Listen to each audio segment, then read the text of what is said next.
사도신경으로 신앙 고백 드림으로 새벽 예배 시작합니다. 전능하사 천지를 만드신 하나님 아버지를 내가 믿사오며 그 외아들 우리 주 예수 그리스도를 믿사오니 이는 성령으로 잉태하사 동정녀 마리아에게 나시고 본디오 빌라도에게 고난을 받으사 십자가에 못 박혀 죽으시고 장사한 지 사흘 만에 죽은 자 가운데서 다시 살아나시며 하늘에 오르사 전능하신 하나님 우편에 앉아 계시다가 저리로서 산자와 죽은 자를 심판하러 오시리라. 성령을 믿사오며 거룩한 공회와 성도가 서로 교통하는 것과 죄를 사하여 주시는 것과 몸이 다시 사는 것과 영원히 사는 것을 믿사옵나이다. 아멘. 이 아침에 우리에게 주시는 하나님의 말씀은 출애굽기 12장 37절에서 마지막 51절 말씀까지입니다. 출애굽 12장 37절에서 마지막 51절 말씀까지. 말씀 찾으셨으면 한 목소리로 같이 읽습니다. 이스라엘 자손이 람셋을 떠나서 숫곳에 이르니 유아 외에 보행하는 장정이 60만 가량이요 수많은 잡족과 양과 소와 심이 많은 가축이 그들과 함께하였으며 그들이 애굽으로부터 가지고 나온 발교되지 못한 반죽으로 무교병을 구웠으니 이는 그들이 애굽에서 쫓겨남으로 지체할 수 없었음이며 아무 양식도 준비하지 못하였음이었더라. 이스라엘 자손이 애굽에 거주한 지 430년이라 430년이 끝나는 그날에 여호와의 군대가 다 애굽 땅에서 나왔은즉 이 밤은 그들을 애굽 땅에서 인도하여 내심으로 말미암아 여호와 앞에 지킬 것이니 이는 여호와의 밤이라 이스라엘 자손이 다 대대로 지킬 것이니라. 여호와께서 모세와 아론에게 이르시되 유월절 규례는 이러하니라. 이방 사람은 먹지 못할 것이나 각 사람이 돈으로 산 종은 할례를 받은 후에 먹을 것이며 거류인과 타국 품꾼은 먹지 못하리라. 한 집에서 먹되 그 고기를 조금도 집 밖으로 내지 말고 뼈도 꺾지 말지며 이스라엘 회중이 다 이것을 지킬지니라. 너희와 함께 거류하는 타국인이 여호와의 유월절을 지키고자 하거든 그 모든 남자는 할례를 받은 후에야 가까이 하여 지킬지니 곧 그는 본토인과 같이 될 것이나 할례 받지 못한 자는 먹지 못할 것이니라. 본토인에게나 너희 중에 거류하는 이방인에게 이 법이 동일하니라 하셨으므로 온 이스라엘 자손이 이와 같이 행하되 여호와께서 모세와 아론에게 명령하신 대로 행하였으며 바로 그날에 여호와께서 이스라엘 자손을 그 무리대로 애굽 땅에서 인도하여 내셨더라. 아멘. 오늘은 함께 읽으신 출애굽기 12장 37절에서 51절 말씀을 중심으로 애굽에서 나오다라는 제목의 말씀으로 잠시 은혜를 나누겠습니다. 바로 왕의 완악함에도 불구하고 결국 이스라엘 백성들은 애굽에서 나오게 됩니다. 10번째 재앙을 겪고 나서야 바로는 비로소 항복하였고 결국 모세와 아론을 불러 속히 떠나라고 재촉하기에 이릅니다. 그리고 애굽 백성들도 제발 이스라엘 백성들을 떠나기를 바라면서 이스라엘 백성들이 원하는 대로 은금, 폐물과 의복까지 다 내주면서 애굽을 떠나라고 합니다. 이렇게 해서 애굽에서 나온 이스라엘 백성들의 숫자가 장정만 60만 명 가량 됩니다.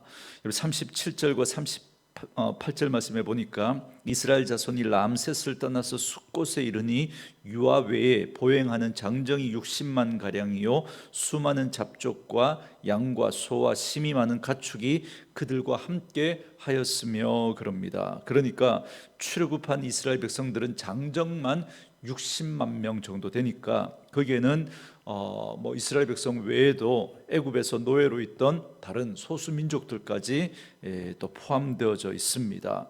장정만 60만이니까 또 어린아이나 여자분들이나 또 나이 드신 분들 또 합치면 최소한 200만 명 가까이 되는 엄청난 숫자가 되는 거죠. 그리고 거기에다가 양과 소와 심이 많은 가축대가 있었다. 그러니까 적게는 뭐 몇 마리, 또 많게는 수백 마리, 수천 마리 그렇게 가진 자도 있지 않았겠습니까? 그러니까 그 가축들까지 합치면 이 행렬은 그야말로 어마어마한 그런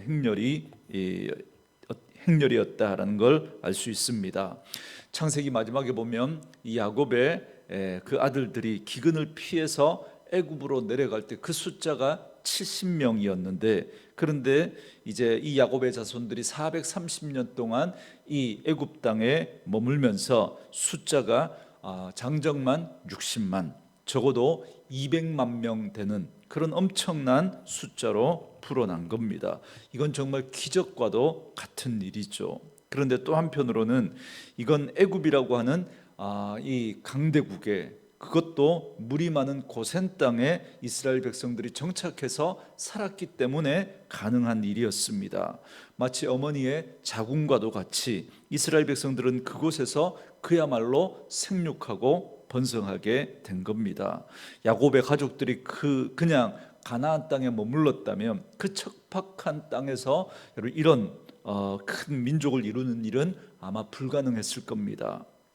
그러니까 이 모든 것이 하나님의 세밀한 계획과 섭리 속에 이루어진 일이라는 사실을 우리는 다시 한번 발견할 수 있습니다. 그래서 40절 41절에 보면 이렇게 말합니다. 이스라엘 자손이 애굽에서 거주한 지 430년이라 430년이 끝나는 그날에 여호와의 군대가 다 애굽 땅에서 나왔은즉 그럽니다. 이스라엘 백성들이 애굽에 거주한 기간이 430년이다 이렇게 말하죠. 그런데 41절 말씀처럼 430년이 끝나는 날 출애굽했다고 말씀합니다. 그러니까 야곱의 가족들이 애굽에 도착한 날이 며칠인지 정확하게 알 수는 없지만 그들이 애굽에서 출애굽한 날이 정확하게 430년이 끝나는 바로 그날이라는 겁니다. 그러니까 이스라엘 백성들이 유대력으로 이 날을 첫 달로 정했죠. 그래서 아비볼이라 그래서 1월입니다. 그래서 1월 14일에 애굽에서 출애굽합니다. 그러면 야곱이 애굽에 도착한 날도 1월 14일이라는 걸 이 말씀대로 우리가 유추하면 알 수 있겠죠. 이렇게 하나님은 430년의 기간이 꽉 찬 그날에 이스라엘 백성들을 애굽에서 나오게 하셨다는 겁니다.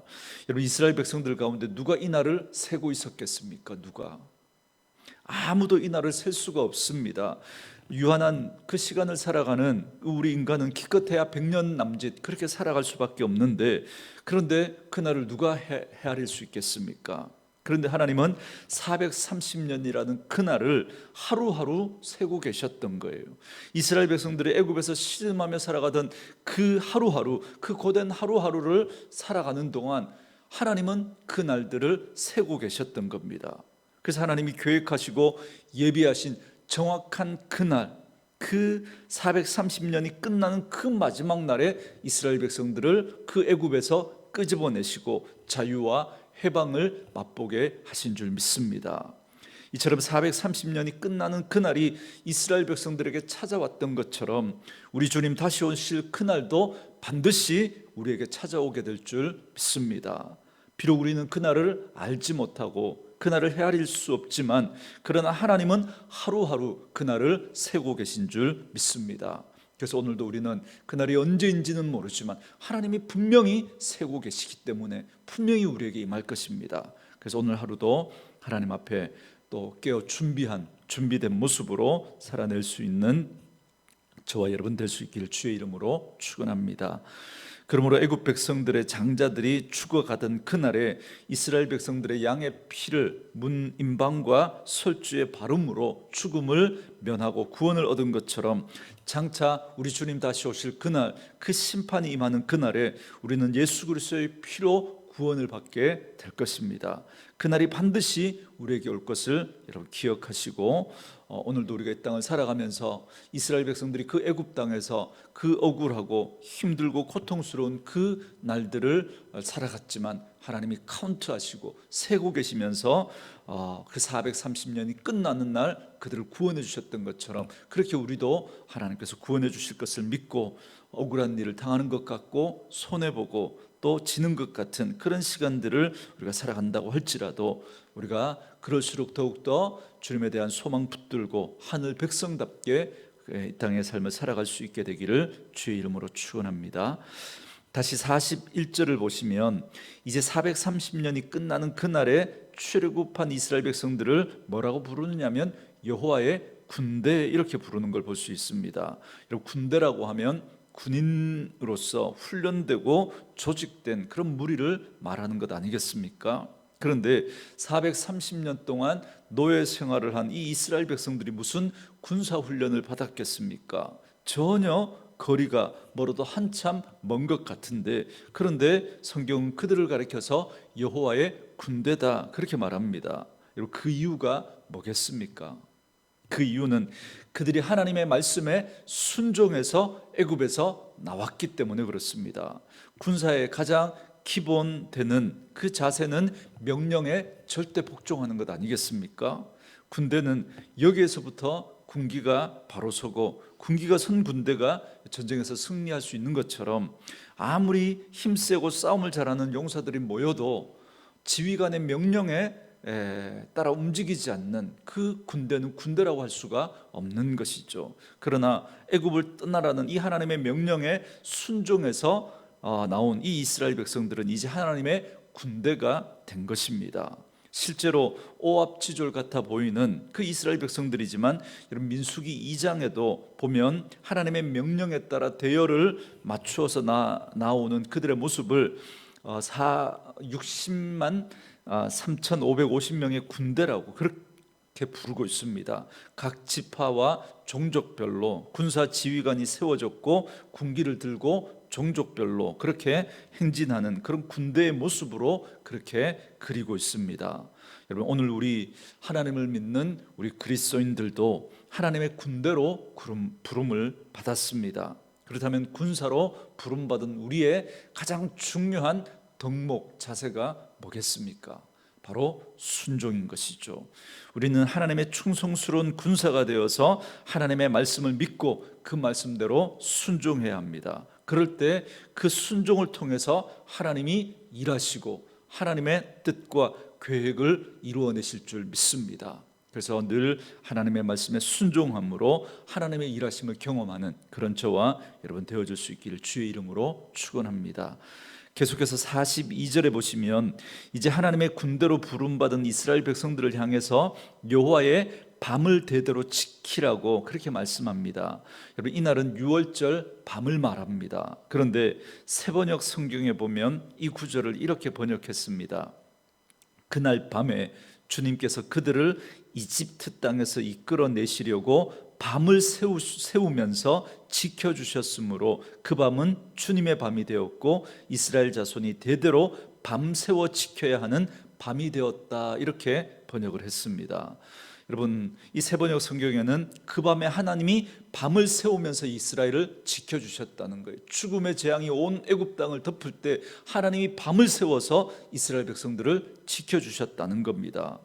이 번역처럼 우리 히브리 성경에 보면 여호와의 밤에서 이 밤이라는 이 단어는 밤을 지새우다라는 그런 의미가 포함되어 있습니다. 그러니까 우리말로 하면 그냥 밤이 아니라 철야라고 하는 이 단어가 훨씬 더 의미가 가깝습니다. 그래서 출애굽하던 그날 밤 하나님이 밤을 지새우면서 철야하시면서 이스라엘 백성들을 지키셨다는 겁니다. 그렇기 때문에 이스라엘 백성들도 어떻게 하라고요?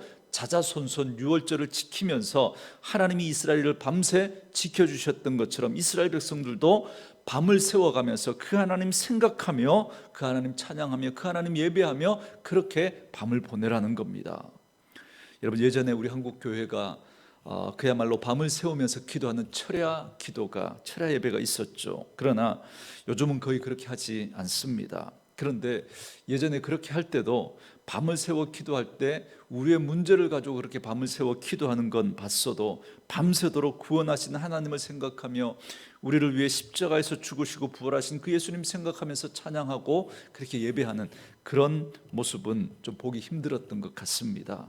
그런데 하나님께서는 이 유월절을 지키면서 그런 식으로 하나님 생각하고 하나님의 구원을 찬양하며 그 밤을 지키라고 말씀하고 있습니다.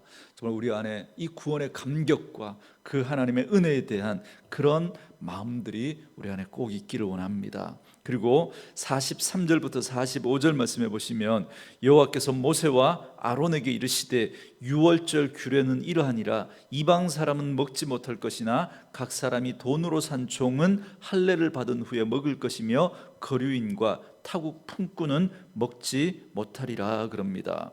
하나님은 유월절 규례에 대해서 다음과 같이 여러 가지 사항들을 재확인해 주십니다. 그게 뭐냐면 할례 받지 않은 이방인은 유월절에 참여할 수 없다라는 겁니다. 그러나 각 사람이 돈으로 산 종은 할례를 받은 후에야 유월절 음식에 참여할 수 있다. 그렇게 말씀하고 있습니다. 그리고 또 48절에서도 또 이 타국인들도 그렇게 할례를 받은 후에 이 유월절을 예식에 참여할 수 있음을 말씀하고 있습니다. 여러분, 이렇게 소중한 유월절 예식에 참여하는 그 면면을 이렇게 말씀해 주시면서 여러분 보시면 누구나 이 예식에 참여할 수 있지만, 그러나 여러분 잘 보셔야 됩니다. 아무나 참여할 수 있는 것은 아닙니다. 그러니까 할례를 받은 사람이면 누구나 이 예식에 참여할 수 있습니다. 그런데 여러분, 성경은 예수 그리스도를 믿는 것을 마음에 할례를 받는 것으로 그렇게 말씀하십니다. 그러므로 우리는 마음에 할례를 받은 사람입니다. 여러분, 이 말씀은 자기의 삶의 주권이 그리스도에게 있음을 고백하는 그 사람을 말합니다. 그러니까 마음에 할례를 받아 내 삶의 주인을 예수 그리스도로 고백한 사람은 누구나 거룩한 구원에 참여할 수 있다는 것입니다. 그러나 교회는 다니지만 예배를 드리기는 하지만 그리스도를 주인으로 고백하는 믿음과 상관없이 주변에만 그렇게 머무는 그런 나그네나 타국인의 그 노예와 같은 그러한 자들도 얼마든지 있을 수 있습니다. 이런 자는 결코 어린 양의 희생의 결과로 주어지는 그 구원의 그 감격을 누릴 수는 없는 것입니다. 분명히 기억하십시오. 여러분은 마음에 할례를 받은 분들입니까? 그냥 교회 다니는 것 말고 정말 예수 그리스도를 믿고 그 예수 그리스도를 내 삶의 주인으로 받아들이신 분들입니까? 그러한 자들만이 이 유월절 예식에 참여할 수 있는 것처럼, 할례를 받은 자만이 그 유월절 예식에 참여할 수 있는 것처럼, 오늘날 예수 그리스도를 내 삶의 주인으로, 그래서 마음에 할례를 받은 사람만이 바로 이 구원의 감격에 우리는 참여할 수 있는 줄 믿습니다. 말씀으로 이 하루를 시작하는 저와 여러분에게 이 은혜가 있기를 주님의 이름으로 축원합니다. 한편 유월절에 잡은 이 어린 양은 정한 법에 따라서 먹게 하셨습니다. 46절과 47절 말씀해 보시면 모든 이스라엘 회중은 고기를 먹을 때 집안에서만 먹어야 합니다. 그리고 짐승의 뼈는 꺾어서는 안 됩니다. 48절과 49절에서 이방인들이 유월절을 지키고자 할 때 반드시 지켜야 할 그 상황들을 또 다시 한번 강조하죠. 바로 하나님이 나의 생명의 주권자이심을 고백하는 그 할례를 받은 사람만이 참여할 수 있는 겁니다. 애굽 사람이나 이스라엘에 들어와 섞여 있는 이방인들도 다 마찬가지인 거죠. 온 이스라엘이 하나님께서 모세와 아론에게 말하게 하신 이 모든 것을 명령하신 대로 다 행했습니다. 바로 그날이 하나님께서 이스라엘을 애굽에서 이끌어내신 날입니다. 여러분, 그런데 이 말씀을 자세히 보시면 구약의 유월절이 무엇을 상징하고 있는지 여러분 더욱 분명해집니다. 여러분 46절에서 말씀하신 것처럼 유월절 희생 제물의 뼈를 꺾으면 안 된다 그러죠. 여러분, 전혀 그럴 이유가 없습니다. 여러분, 그 유월절 음식을 먹을 때 그 뼈를 꺾어야, 그래야 여러분 요리를 할 때도 그렇고 먹을 때도 그렇고 훨씬 더 편하지 않겠습니까? 그런데 하나님 분명히 그렇게 하지 말라고 말씀하십니다.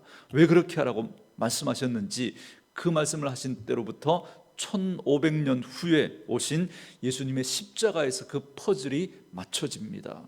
그 유월절 희생 제물이 바로 인류를 구원하시기 위해서 오신 희생 제물로 오신 어린 양 예수 그리스도를 상징하고 있기 때문에 그렇습니다. 그래서 예수님께서 그 뼈가 꺾이지 않으셨다고 성경 말씀하시죠.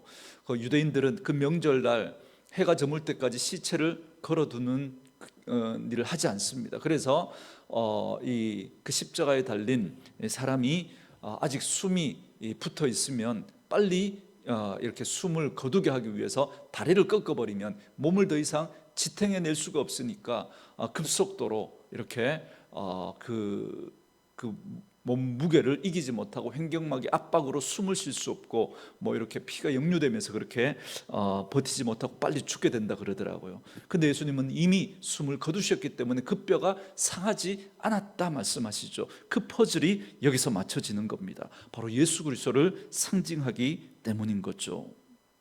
그리고 46절에 보면 유월절 음식은 흩어지지 말고 한 집에서 먹어야 합니다. 이 말씀을 묵상해 보면 오늘날 교회가 어떤 공동체여야 하는지를 우리가 분명히 알 수 있습니다. 그리스도의 은혜로 구원받은 자녀들은 항상 한 몸이 되어야 한다라는 걸 말씀하고 있는 겁니다. 오늘날 우리의 교회가 형식적인 하나가 아니라 진정 복음 안에서 나눔이 없는 그런 한 몸으로 존재하고 있는지 돌아봤으면 좋겠습니다. 서로의 가난과 고통 그리고 아픔과 눈물까지도 함께 보듬는 그런 한 몸으로 혼자만 누리는 구원이 아니라 주님의 사랑을 함께 나누는 교회로 세워졌으면 좋겠습니다. 저는 사랑하는 우리 온누리 교회가 이 구원의 기쁨과 감격을 함께 나눌 수 있는 그런 공동체로 세워질 수 있게 되기를 주님의 이름으로 축원합니다. 오늘 주신 말씀을 생각하면서 우리 이 찬양 들으시며 말씀 묵상하시고 기도하는 시간 갖겠습니다. 기도하시면서 오늘 이경선 집사님이 오후에 수술을 하게 됩니다. 이렇게 쓸개에 돌이 있어서 쓸개를 제거하는 수술을 오늘 오후에 하게 되는데 하나님의 은혜 가운데 수술 잘 이루어질 수 있도록 기도 부탁드립니다.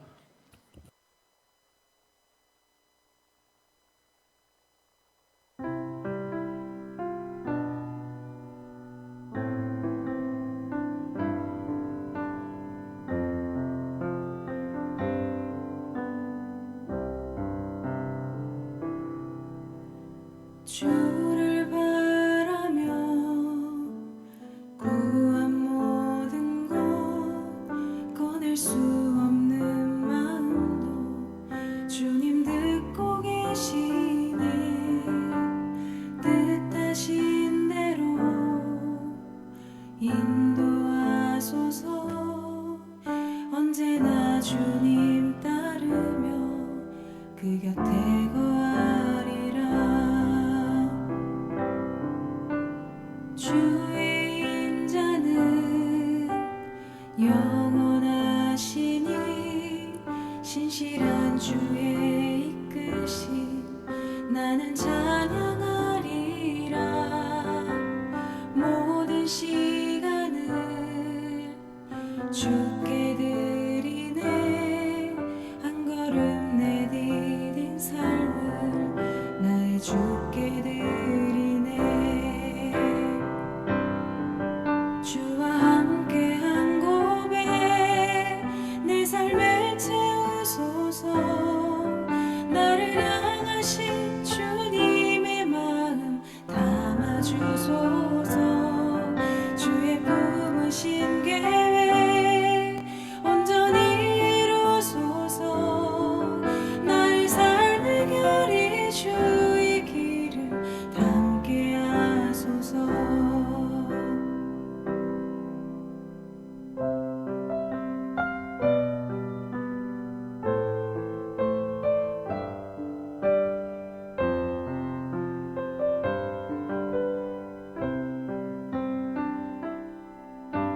주의 인자는 영원하시니 신실한 주의 이끄심 나는 찬양하리라. 모든 시간을 주께 드리네. 한 걸음 내디딘 삶을 나의 주께 드리네. 주와 함께한 고백 내 삶을 채우소서. 나를 향하신 주님